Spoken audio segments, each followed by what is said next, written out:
Neste vídeo, nós iremos falar sobre a opinião de Michel Foucault sobre punição, de modo que ele compara a punição que era feita antigamente com a punição que é aplicada hoje em dia, do século XVII para o XIX, a mudança do século XVII para o XIX da punição, no qual antes era uma punição muito violenta, onde a pessoa sofria muito, e com o passar do tempo as pessoas foram vendo que não se rebaixariam ao ponto de violência daquela pessoa e começaram a tratar não do mesmo modo, no estilo olho por olho, e sim no estilo de cada um vai ser punido, só que de um jeito mais ameno, de um modo que eles possam, de certo modo, melhorar e retribuir para a sociedade.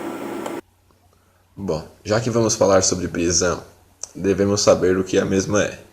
Prisão são edifícios que separam dois mundos de homens.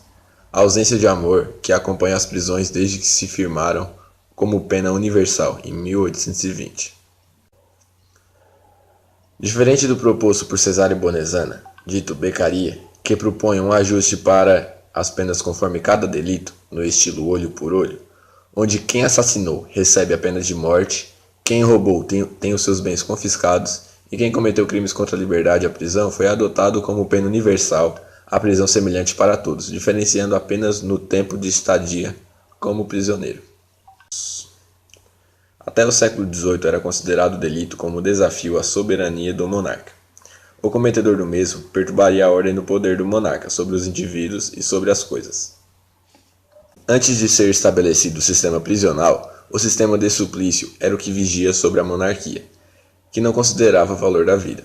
O objetivo do castigo não era levar à morte, e sim retardar a morte em uma requintada agonia. As medidas punitivas não desempenham somente papel negativo de repressão, mas também um aspecto positivo para legitimar o poder que dita as regras, ou seja, a burguesia. Um exemplo de prisão que Foucault cita é o da cidade pestilenta, onde a peste, a quarentena, que quando para o intuito de defender a vida e a segurança da coletividade, concede-se o direito de matar qualquer um que circule sem autorização. A prisão se parece com cavernas, hospitais e escolas, e estas se parecem com a prisão. A prisão, acusada de fracasso, na verdade foi um sucesso justamente pelos motivos pela razão que a acusa de fracasso. Pois, de acordo com Foucault, a prisão cria e mantém uma sociedade de delinquentes, o meio, com suas regras, sua solidariedade, sua marca moral de infância. A existência dessa minoria delinquente, longe de ser a medida estrondosa de um fracasso, é muito importante para a estrutura do poder, de classe dominante. Assim como a burguesia fez com que primeiramente houvesse um escândalo com algum produto para depois usufruir dele, aplicando alto custo explorando por justificar seu acesso difícil e caro, como a vida sexual, o álcool e outras drogas, assim se fez às prisões, como forma de punição. Primeiramente, houve uma negação e uma crítica contrária, e hoje ela é aplicada como algo comum já inferido pelo Estado.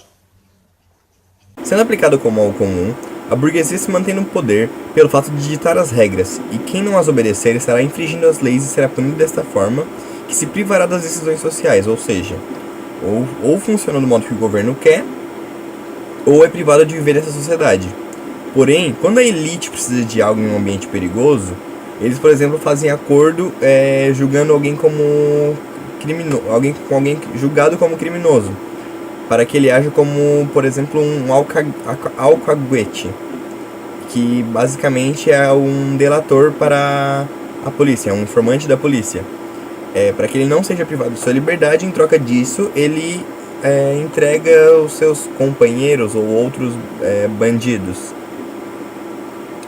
O que Foucault questiona no caso é que esse alcaguete, ele é um policial delinquente, porque ele era um marginal, é um policial delinquente, já que ele está trabalhando para a polícia, então ele é um policial delinquente, ou ele é um delinquente policial, é um bandido que defende os princípios da polícia. E ele usa como exemplo o caso, quando ele fala sobre isso, ele usa como exemplo o caso de Vidocq, que era um famoso bandido que se torna chefe de polícia em um dos primeiros detetives particulares na França. Por fim, essa delinquência gerada pelo sistema penitenciário tem grande importância para a sociedade atual, pois, por exemplo, a classe no poder serve de ameaça para os delinquentes que foram criados por esse sistema.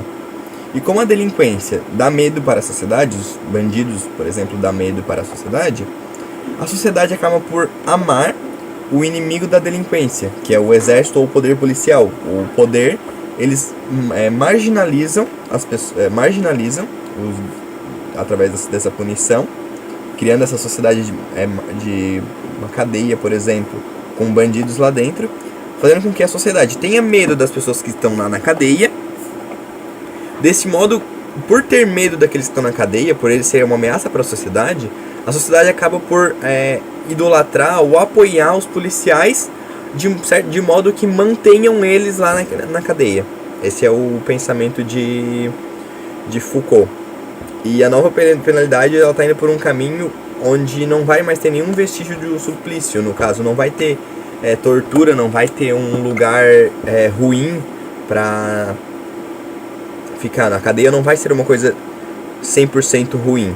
Ela vai ser um lugar onde os delinquentes possam... eles serão punidos, porque vão ser privados da sua liberdade por um certo tempo, mas nesse período não vão simplesmente só ficar sendo punidos.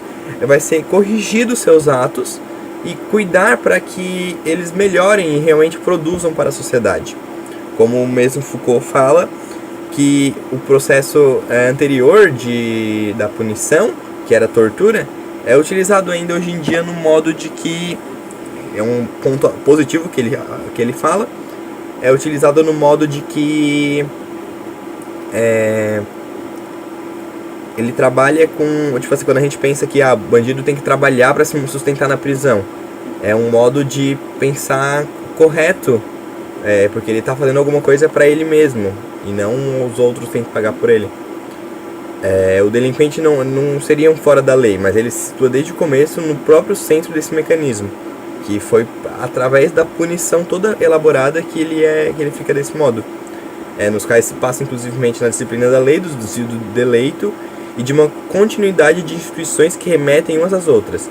Por exemplo, uma criança no orfanato passa para ir para o reformatório, que basicamente é uma penitenciária.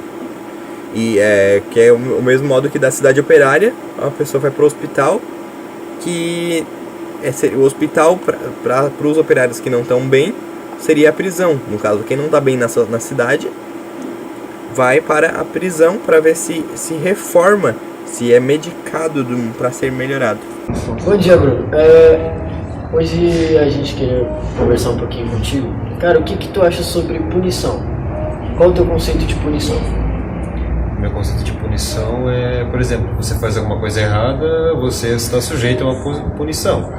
Agora, uma coisa que pode se levar em pauta é o tipo de punição que tu vai levar pelo que tu fez de errado. Que é uma punição que pode agregar algum valor a ti, por exemplo, você aprende, e uma punição que você não entendeu o porquê da punição. Porque o que você fez na sua cabeça está certo, então não tem por que ter punição. Certo.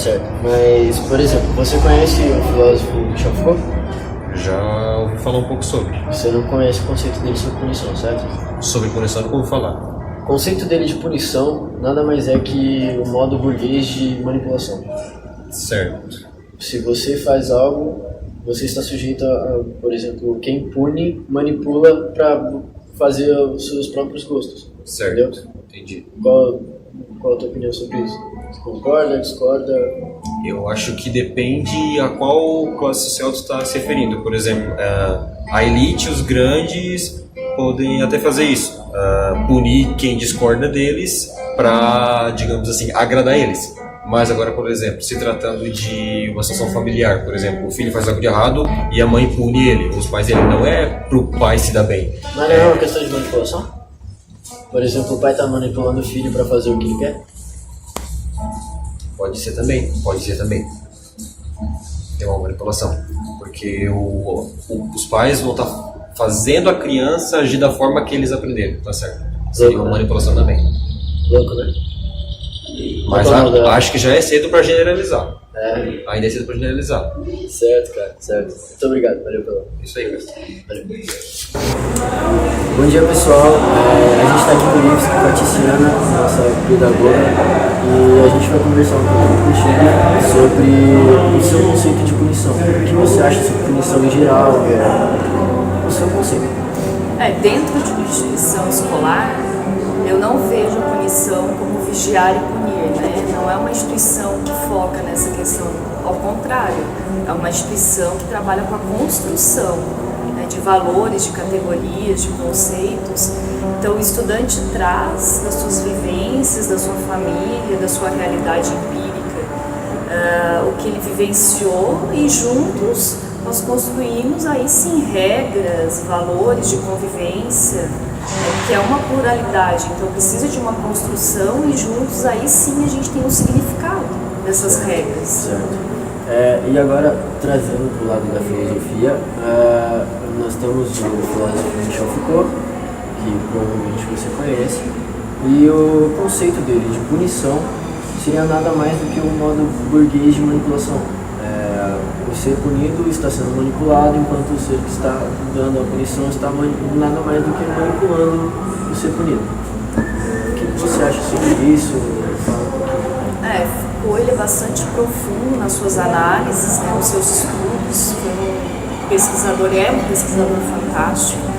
E de fato, se a gente analisar a estrutura social baseada no sistema capitalista, a gente tem várias estruturas que fomentam essa alienação e essa possível manipulação, né? Então a gente tem desde o Estado burguês, a Sagrada Família burguesa, né? Então a gente tudo realmente gera em torno da luta entre burguesia e os trabalhadores no geral. Então realmente, se você analisar de uma forma mais profunda, ele está certo.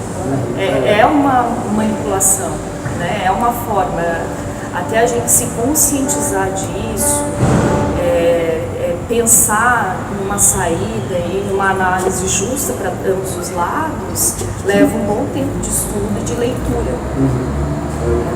Muito obrigado. Não, imagina.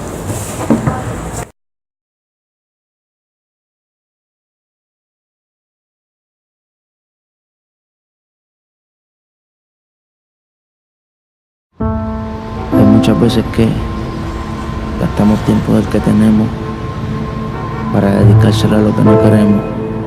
La vida tiene un solo destino, morir, pero muchas veces tenemos que cuidarnos de lo que nos puede derrumbar. Ama a quien te quiere, al que no te quiere, hasta tu enemigo. Dale valor a cada momento. El tiempo que se va no regresa. El reloj nunca para. Cada hora tiene un valor, no tan solo económico, también sentimental. Uno se muere, el mundo continúa.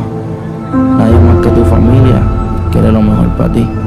Todas las mañanas dale gracias a Dios por otro día, porque te supla salud y no cosas materiales. Porque aquí todos somos iguales. Nunca permita que el vicio por tu alma acabe. Nah.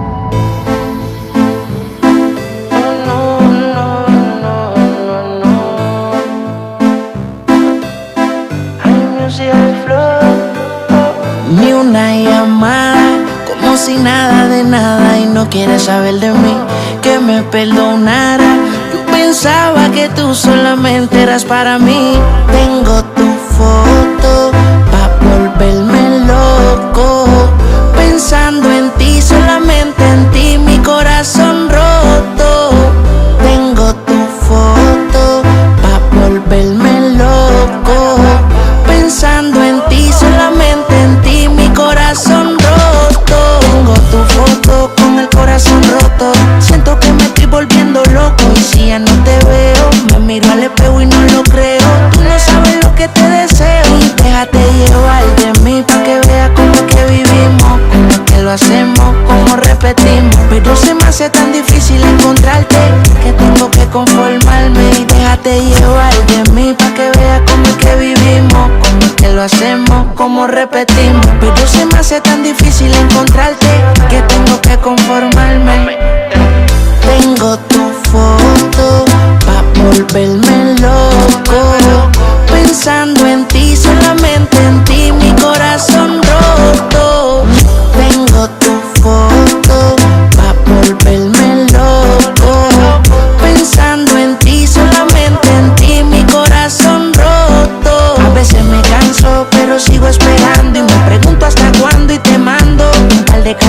si contestas.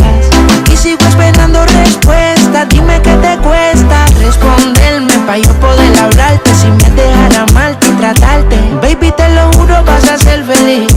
Tú no sabes cómo es que me gusta a mí. Y déjate llevar de mí pa' que veas cómo es que vivimos, cómo que lo hacemos, cómo repetimos. Pero se me hace tan difícil encontrarte que tengo que conformarme. Ni una llamada, como si nada de nada, y no quieres saber de mí, que me perdonara. Yo pensaba que tú solamente eras para mí.